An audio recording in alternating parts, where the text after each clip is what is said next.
नमस्कार, मी कीर्ती गायकवाड। स्वागत आहे आपलं आय न्यूज 28 मध्ये। चला तर मग जाणून घेऊयात महाराष्ट्रातल्या ताज्या घडामोडी। हिवताप व डेंग्यू प्रतिबंधासाठी सांगली महानगरपालिकेची कार्यशाळा।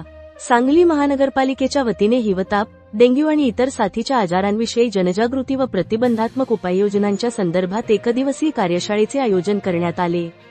ही कार्यशाळा शहरातील प्रमुख आरोग्य अधिकारी, अंगणवाडी सेविका, आशा कार्यकर्त्या आणि स्वच्छता निरीक्षकांच्या उपस्थितीत पार पडली। कार्यशाळेचे उद्घाटन कोल्हापूर विभागाचे सहाय्यक संचालक डॉक्टर संजय रणवीर, राज्य सरकारचे विभागीय समन्वयक डॉक्टर सचिन धांडे, महानगरपालिका वैद्यकीय आरोग्य अधिकारी डॉक्टर वैभव पाटील, जिल्हा हिवताप अधिकारी डॉक्टर प्रवीण पाटील यांच्या हस्ते करण्यात आले। डॉक्टर संजय रणवीर यांनी आपल्या उद्घाटनपर भाषणात सांगितले की हिवताप आणि डेंग्यू यांसारख्या रोगांचा प्रभाव कमी करण्यासाठी नागरिकांची सक्रिय भागीदारी आणि वेळेवर खबरदारी अत्यंत आवश्यक आहे। नागरिकांना आरोग्य शिक्षण व गप्पी मासे यांचा प्रभावी वापर केल्यास व प्रभावीपणे कीटकशास्त्री सर्वेक्षण केल्यास कीटकजन्य आजारावर नियंत्रण ठेवता येते। महानगरपालिका दरवर्षी फवारणी, जलस्रोत स्वच्छता व जनजागृती अभियान राबवत आहे, असे डॉक्टर वैभव पाटील यांनी सांगितले।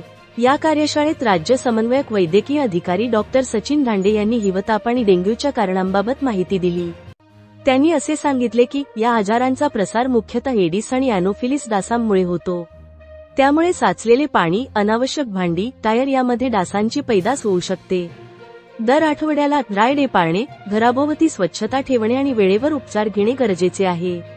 कार्यशाळेमध्ये पुढील मुद्द्यांवर चर्चा करण्यात आली: डास प्रतिबंधक उपाययोजना, झोपडपट्टी भागांमध्ये फवारणी मोहीम, शालेय विद्यार्थ्यांसाठी आरोग्य जनजागृती उपक्रम, नागरिक सहभाग व स्वयंसेवक प्रशिक्षण। यावेळी मोठ्या संख्येने शहरातील खाजगी डॉक्टर्स, महानगरपालिकेचे सर्व वैद्यकीय अधिकारी, सर्व आरोग्य कर्मचारी, जिल्हा हिवताप कार्यालयाकडून आरोग्य पर्यवेक्षक प्रदीप बसरावत, कीटक संमारक अनिल खराडे, अभिषेक रेपे, आरोग्य निरीक्षक भूषण हिरेमठ उपस्थित होते।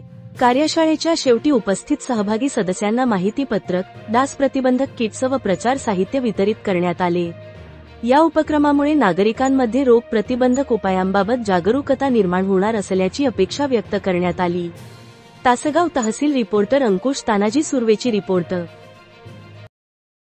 तुम्हाला आपल्याला जे माहिती आहे पॅरामेडिकल वर्क असतात ते असे तेवढं सांगू शकणार नाही, त्यांचं स्किल तेवढं ते वापरू शकणार नाहीत, कम्युनिकेशन स्किल। आणि ह्याच्यामध्ये हेच आहे बिहेवियर चेंज। हे जर कमी करायचं असेल तर लोकांच्या सवयी बदलायला लागतील।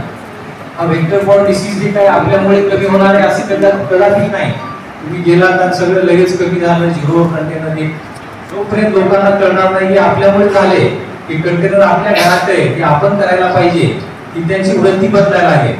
त्यासाठी जो कम्युनिकेशन स्किल लागेल त्याला समजून सांगायला की काय होईल। समजा 100 घरं आहेत, तुम्ही 100 घरापैकी 98 घरं केली तर